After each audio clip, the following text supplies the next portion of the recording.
MLC Ashutosh Sinha के काशी आगमन पर पूर्व प्रदेश सचिव अहमद रजा ने किया स्वागत। आशुतोष सिन्हा से बजट पर खास बातचीत।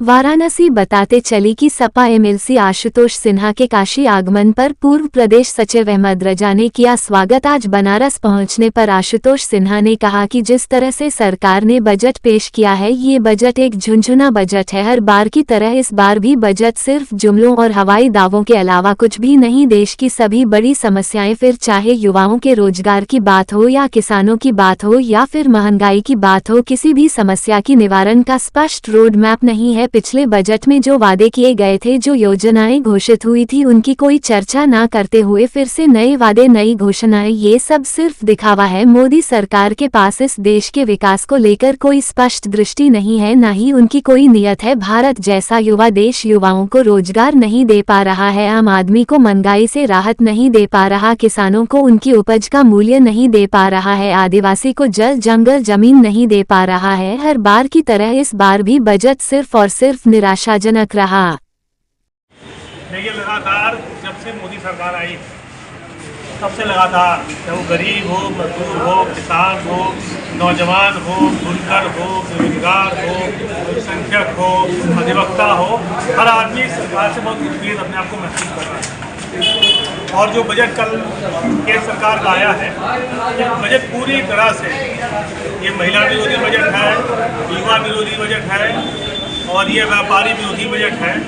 और उत्तर प्रदेश और देश के जो आम नागरिक हैं, उनको कहीं न कहीं से इस बजट से हताशा हाथ लगी है। लेकिन सरकार तो कह रही है कि इस बजट में बहुत सी चीज़ों को मतलब एक इकोनॉमिक्स से लेके हर लोगों को बेनिफिट मिलेगा। ये सरकार सोने और चांदी का दाम कम कर रही है, लेकिन किताब के दाम कम नहीं कर रही है। आज गरीब का बच्चा कैसे पढ़ के आगे बढ़ जाए, सरकार को इस चीज़ से कहीं न कहीं नफरत है।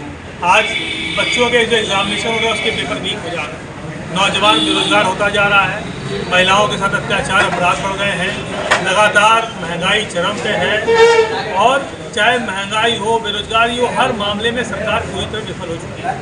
और इस तरह से सिर्फ ढिंढोरा पीटने का काम कर रही है। और ये सरकार कहीं ना कहीं से हमें और आपको ऐसा लगना चाहिए, मुझे लगता है पूरे देश को ये लगने लगा है कि ये कॉरपोरेट जगत को फायदा पहुंचाने वाली सरकार है और आम जनता से बहुत दूर है। इसीलिए उत्तर प्रदेश ने ऐतिहासिक निर्णय दिया और उत्तर प्रदेश में समाजवादी पार्टी सबसे बड़ी पार्टी के रूप में इस लोकसभा के चुनाव में सामने आई और देश के सबसे नंबर 3 पार्टी के रूप में समाजवादी पार्टी आई। इसके लिए समाजवादी पार्टी के राष्ट्रीय अध्यक्ष आदरणीय अखिलेश यादव जी को भी हम धन्यवाद भी देते हैं, बधाई देते हैं उनकी मेहनत के लिए।